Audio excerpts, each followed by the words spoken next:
Primero, yo creo que el debate sobre este tema estuvo por muchos años subterráneo, nadie quería referirse a él. Y creo que con relación a que Chile se incorpora a la OCDE, recién empezamos, desde el punto de vista de las autoridades y el sector empleador, a tener cierta preocupación, porque si hay una recomendación de la OCDE en este sentido, que le recomienda a Chile resolver este problema, el problema del concepto de empresa, la multiplicidad de empresas que existen, junto a otras cosas. Segundo, decir que esto aparece en la legislación chilena tarde, porque la primera vez que se habla del concepto de los multi-RUT estuvo relacionado con el tema del Código del Comercio. Allí nace el tema del multi-RUT, en el Código del Comercio, que facilita como dice Andrés, la agrupación de empresas o facilita la desintegración de la empresa para hacer su negocio. Luego este tema lo encontramos un poquito más tarde en el tema en Código Tributario. Por primera vez, por ahí por los inicios de los años 80, lo encontramos en el Código Tributario, de manera de facilitar también a la empresa la tributación. O sea, es un tema que aparece tarde en el Código del Trabajo, a partir de lo que se llama el plan laboral, donde se define a la empresa como la individualidad legal determinada, es decir, cada RUT una empresa. Y este hecho de la individualidad legal determinada, cada RUT una empresa, en muchos casos, y no en pocos, ha servido para distorsionar la empresa y abusar y ocultar la efectiva real relación laboral de los trabajadores.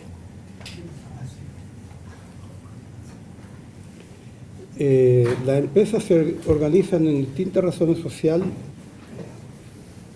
aunque muchas veces operan bajo la misma dirección y organización estratégica de la matriz. O sea, pueden haber muchos RUT, pero hay una matriz que organiza el negocio, que determina el negocio y lo determina no solo para el tema laboral, sino que lo determina para el comercio, para la tributación. En este caso a mí me importa en particular hablar del tema laboral. Serán otros los que se preocuparán del otro asunto, que también creo que son importantes.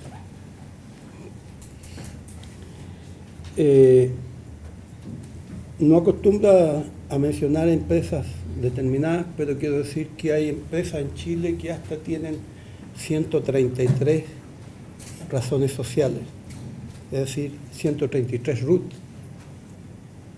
La podemos ver claramente en la información que aparece en el impuesto interno. Y esto no es un tema solo de los retail como se ha querido presentar, está abarcando los diferentes áreas de la actividad. Usted la encuentra en la forestal, donde una forestal que opera en la 8ª región tiene 38 razones sociales. Y para nadie es desconocido que esa es una sola empresa. Opera en la salmonera. Hubo un conflicto grande en una empresa salmonera hace 2 años atrás. Resulta que esa empresa tenía una empresa para contratar, un RUT para contratar los trabajadores, otro RUT para hacer el comercio, otro RUT para la producción, otro RUT para la crianza de los salmones. En fin, tenía 8 RUT. Era bastante creativo. Y aunque la empresa era la misma, y era conocida por la empresa tal, y tenía 8 RUT que operaban. la encontramos últimamente en la metalúrgica. Sí, pescamos el auto, el taxi, en 20 minutos estamos aquí en Estación Central, una metalúrgica que tiene 220 trabajadores, tiene 3 razones sociales. O sea, no es una cuestión de los retail solo, sino que esta práctica se ha ido masivizando y la tenemos incrustada en distintas áreas de la actividad de servicio y económica y de producción del país. En este tema del concepto de entidad legal determinada que establece el Código del Trabajo, el trabajador está limitado a ejercer sus derechos ante una sola razón social, aun cuando la empresa es más que eso, son varias.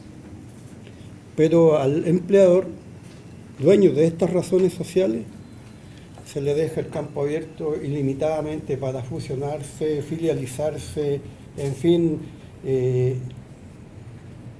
forma ilimitada. O sea, aquí hay una situación que al menos es desigual en la relación laboral. Porque mientras la empresa puede hacer todo lo que quiera, poner 133 razones sociales, contratar a los trabajadores, hacer el comercio por otras, en fin, el trabajador solamente está limitado a relacionarse con un RUT, aún sabiendo que esa no es la empresa.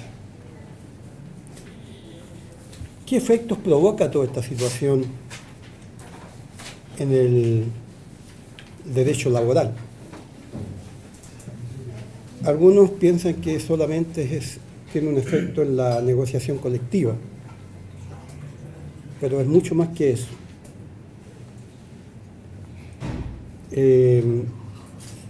Por supuesto, la fragmentación sindical. Si yo tengo una empresa que tiene varios RUT, tiene una cantidad de trabajadores, yo tengo que hacerle un sindicato a cada uno de los RUT. Y por tanto el sindicalismo es un sindicato débil, porque tiene pocos trabajadores. Pero si yo tuviera la posibilidad de hacerle sindicato a la empresa, que es la dueña de todos esos RUT, por supuesto que el sindicato sería distinto. Entonces, cuando a mí me dicen, hoy qué débil es el sindicalismo en Chile, ¿y cómo no va a ser débil si lo tenemos realmente fragmentado por el tema de los multi-RUT? Aunque reconozco que no es solo eso, porque la mayoría de las empresas en Chile son pequeñas y medianas, pero una parte de la fragmentación del mundo de los trabajadores, el tema organizacional, tiene que ver con el tema de los multi-RUT. Y eso nos lleva directamente al debilitamiento de la capacidad del sindicato o del trabajador para hacer la negociación colectiva, porque tiene una organización débil que se tiene que relacionar con una empresa que, aunque está dividida, es una gran empresa. Y hemos visto en algunos movimientos de huelga que las empresas no tienen ningún problema en sacar trabajadores del RUT vecino, del lado, de dentro de la empresa, para poner a reemplazar trabajadores que están en huelga, porque la ley además le permite el reemplazo de la huelga. O sea, el multi-RUT se utiliza para el reemplazo de trabajadores, sin ocupar la ley del reemplazo, porque los tiene ahí. Pero el tema de los multi-RUT también sirve, siempre atrasado, Jorge. Como sabía que estaba viene tarde, por si había que votar. ¿No vino a escuchar a usted? Pero el tema de la multi-RUT también sirve para violentar otros derechos individuales de los trabajadores. Por ejemplo, el artículo 159 del Código del Trabajo, que establece que un tercer contrato a plazo fijo deja el contrato en forma indefinida. Y si yo puedo contratar a un trabajador por contrato a plazo fijo por 4, 3, por un tiempo determinado, y al otro, cuando se vence ese contrato, lo contrato por la otra razón social, nunca ese trabajador va a poder ejercer el derecho del artículo 159 que le permite que al tercer contrato sea contratado en forma indefinida. Estoy violentando un derecho individual, no solamente estoy violentando el derecho colectivo del trabajo.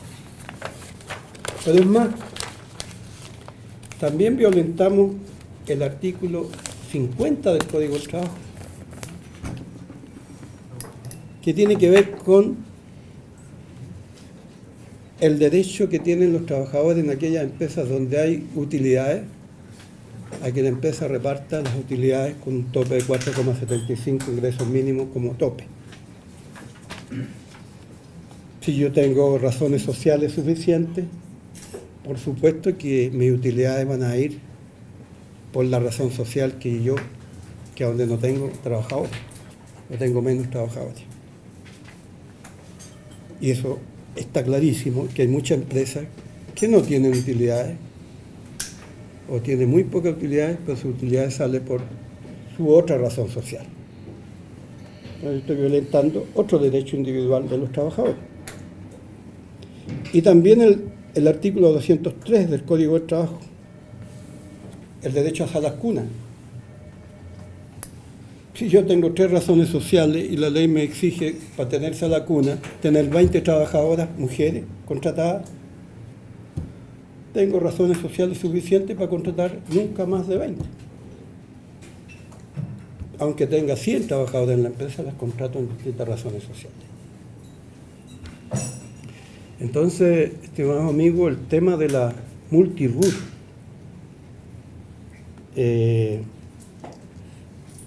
es un tema que es urgente resolver si queremos garantizarle a los trabajadores y trabajadoras del país sus derechos fundamentales, en el plano colectivo y en el plano individual.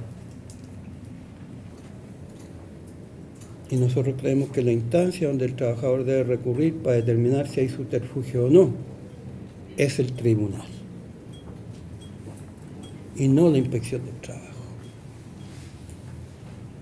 ¿Por qué? Porque tenemos la experiencia en la ley de subcontrato, que la inspección del trabajo fiscalizó, levantó un informe y el tribunal le dijo que no tenía facultades para ello y la ley de subcontrato murió. Y luego se planteaba la idea de que 5 meses antes del inicio de una negociación no podía enmendarse la situación de subterfugio y que los trabajadores tenían que allanarse a asumir las cosas como estaban. Entonces nosotros creemos que eso puede ocurrir, pero no 5 meses antes, que los trabajadores puedan recurrir al momento de presentar su contrato colectivo al tribunal para que determine si hay o no subterfugio. Desde ese punto de vista, entonces, nosotros creemos que las 2 vías que se están buscando son correctas, más allá de que nos gusta que se resuelva el concepto de empresa, más allá de estar buscando el subterfugio solo de la negociación y de la vía del tribunal para los derechos individuales. Nos parece justo y necesario que el Parlamento pudiese discutir el concepto de empresa. El concepto de empresa. Y determinar que la empresa, como digo, es la suma de todas sus razones sociales.